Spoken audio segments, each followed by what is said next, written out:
ভারতের অঙ্গরাজ্য পশ্চিমবঙ্গে মুসলমানেরা গরু কিনতে পারছে না, সামনে তাদের ঈদ, আর এই মুসলমানরা গরু কিনতে না পারার কারণে ভারতের অমুসলিমদের ব্যবসায়ী যারা আছে ওই ব্যবসায়ীরা চরমভাবে ক্ষতিগ্রস্ত হচ্ছে। সম্মানিত ভাইরা আমার, হয়তো বলবেন কিভাবে, কেমন করে?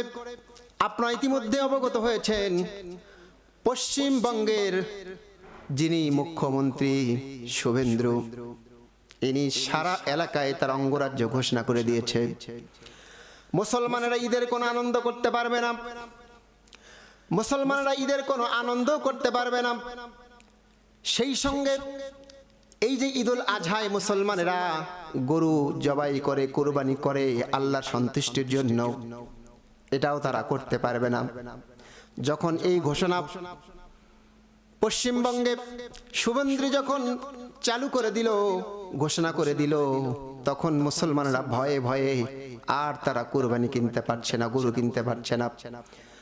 আমরা সকলেই জানি এই ভারতের বুকে অমুসলিমরা মুসলিমের উপর নির্যাতন চালায়, আর এই নির্যাতনের মাত্রা এত বাড়ায় দিয়েছে বর্তমানে সামনে যে মুসলমানদের একটা আনন্দের দিন ঈদুল আজহা অনুষ্ঠিত হবে, আর সেই ঈদুল আজহার আল্লাহ রাব্বুল আলামিনের সন্তুষ্টি অর্জন করার জন্য তারা একটা দিন আনন্দ করবে এবং পশু জবাই করে আল্লাহর নৈকট্য অর্জন করবে, এটা তারা পারছে না। কারণ মুসলমানেরা যদি গরু কেনে, মুসলমানেরা যদি গরু ক্রয় করতে যায়, তাহলে তাদেরকে বাধা দেওয়া হচ্ছে, তোমরা কেন গরু কিনবা, তোমাদের গরু কেনা হবে না, তোমরা গরু কিনতে পারবে না, ঈদের আনন্দ করতে পারবে না, তোমরা পশু জবাই করতেও পারবে না। এই মুসলমানরা যখন কুরবানি কিনতে পারছে না, তখন অপর দিকে দেখা যাচ্ছে সেই পশ্চিমবঙ্গের অমুসলিমেরা যারা ব্যবসায়ী ছিল, ঈদকে কেন্দ্র করে, ঈদুল আজহাকে কেন্দ্র করে যে সমস্ত অমুসলিম ভাইয়েরা বিভিন্ন পশু তারা লালন করেছিল, পালন করেছিল ব্যবসা করার জন্য, তারা আজকে ক্ষতির সম্মুখীন হয়ে যাচ্ছে। তারা বাজারে যাচ্ছে গরু নিয়ে, এতিমের মতো, অসহায়ের মতো তারা দাঁড়িয়ে আছে। কারণ সেই বাজারগুলোতে লক্ষ্য করা যাচ্ছে আপনার বিক্রেতা আছে, ক্রেতা নেই। সম্মানিত ভাইরা আমার, সেখানে দেখা গেল অনেক বড় বড় ব্যবসায়ীরা তাদের মাথায় হাত দিয়েছে। আমরা সকলেই জানি ঈদকে কেন্দ্র করে অনেক ব্যবসায়ী তাদের লাভজনক ব্যবসা করার জন্য তারা বিভিন্ন প্রক্রিয়া করে, কিন্তু সেই হিন্দুস্থানের অমুসলিমেরা যারা ব্যবসা করত, গরু লালন করেছিল ব্যবসা করার জন্য, মুসলমানেরা কুরবানি দিবে, গরু জবাই করবে, গরু ক্রয় করবে, কিন্তু আজকে দেখা যাচ্ছে তারা সেই বিষয়টা সামনের দিকে এগিয়ে নিতে পারছে না। প্রিয় ভাইরা, দুঃখজনক হলো সত্য, যেখানে শুধু বাংলাদেশ নয়, আমার বাংলাদেশ সহ সারা পৃথিবীর মুসলমানেরা এই গরু কুরবানি করার মাধ্যম দিয়ে আল্লাহ সন্তুষ্টি অর্জন করার জন্য তারা চেষ্টা করছে। তারা বিভিন্নভাবে আল্লাহ সন্তুষ্টি অর্জন করার জন্য চেষ্টা করছে, কারণ তারা জানে আল্লাহকে সন্তুষ্ট করার জন্য যদি একটা গরু জবাই করা হয়, কুরবানি করা হয়, এই কুরবানিটা আল্লাহ রাব্বুল আলামিনের নিকট সঙ্গে সঙ্গে পৌঁছে যায়। আর এই কুরবানির গুরুত্ব এবং ফজিলত সম্পর্কে আল্লাহর নবী বিশ্বনবী বলেছেন, কঠোরভাবে বলেছেন, যে ব্যক্তি আল্লাহ সন্তুষ্টির জন্য, যে মুসলিম আল্লাহ সন্তুষ্টির জন্য ঈদুল আজহায় গরু কুরবানি দিবে, আল্লাহ রাব্বুল আলামিন ওই পশুর, ওই গরুর যতগুলো লোম আছে, যতগুলো পশম আছে, প্রতিটি পশমের বিনিময়ে আল্লাহ রাব্বুল আলামিন একটা করে সওয়াব দান করে দিবে। সম্মানিত ভাইরা আমার, কত হতভাগা ওই ভারতের মুসলমানেরা এত মর্যাদাপূর্ণ একটা ইবাদত তারা করতে পারছে না। সেখানকার মুসলিমরা তাদেরকে বাধা দিচ্ছে, বিশেষ করে যিনি রাজ্যের প্রধান, তার বাধার কারণে মুসলমানেরা গরু কোরবানি দিতে পারছে না, ক্রয় করতে পারছে না। যেরকম তারা আনন্দ করতে পারছে না, অপরদিকে অমুসলিমরা তাদের ব্যবসার ধস নেমে গেছে, ব্যবসা করতে পারছে না। আমার প্রিয় ভাইয়েরা, আমরা আল্লাহর কাছে দোয়া করব, এই কুরবানি এমন একটা গুরুত্বপূর্ণ কুরবানি, এটা আমাদের জাতির পিতা হযরতে ইব্রাহিম আলাইহিস সালামের সুন্নাত। ঈদুল আজহায় যেই সমস্ত মুসলমানরা গরু কুরবানি দেবে, এই কুরবানি দেওয়ার মাধ্যম দিয়ে আল্লাহ রাব্বুল আলামিন ইব্রাহিম আলাইহিস সালামের সুন্নাতকে জারি করে দিবেন। আমার প্রিয় ভাইয়েরা, গরু কুরবানি এমন একটা গুরুত্বপূর্ণ ইবাদত।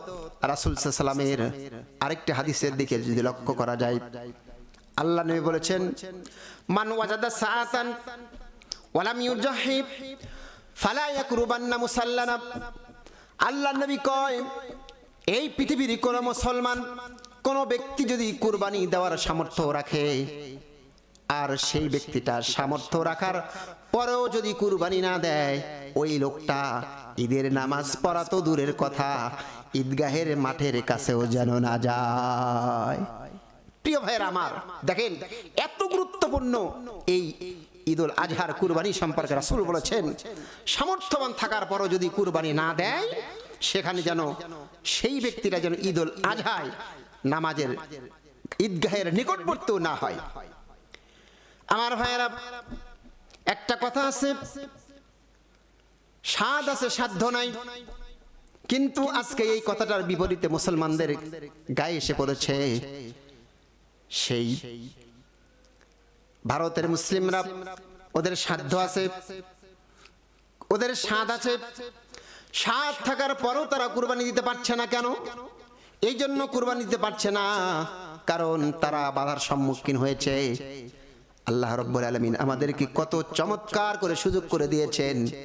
দুঃখজনক হলেও সত্য, আমাদের সুযোগ থাকার পরেও আমার বাংলাদেশে, আমার দেশে অনেক মানুষদেরকে দেখা যায় সামর্থ্য থাকার পরেও তারা কুরবানি দিতে চায় না।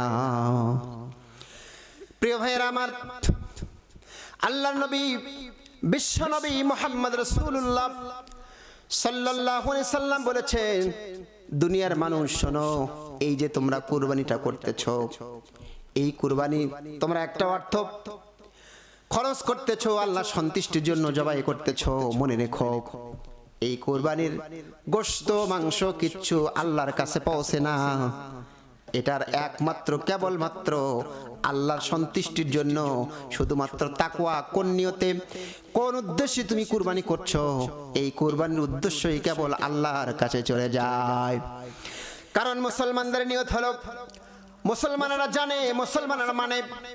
আল্লাহ পাক নবীর মাধ্যমে বলছেন, কুল ইন্না সালাতি ওয়া নুসুকি ওয়া মাহইয়ায়া ওয়া মামাতি লিল্লাহি রাব্বিল আলামিন। আল্লাহ পাক নবীর মাধ্যমে জানিয়ে দিলেন, হে নবী, সারা পৃথিবীর মানুষকে জানিয়ে দেন, একজন মুসলমানের জীবন, একজন মুসলমানের মরণ, একজন মুসলমানের নামাজ, একজন মুসলমানের কুরবানি, আমার নামাজ, আমার কুরবানি, আমার বেঁচে থাকা, আমার মরে যাওয়া একমাত্র আল্লাহর সন্তুষ্টির জন্য হবে, অন্য কারো সন্তুষ্টির জন্য নয়। আমি বাঁচবো, আমি মরবো, আমি সালাত আদায় করবো, আমি কুরবানি দিব।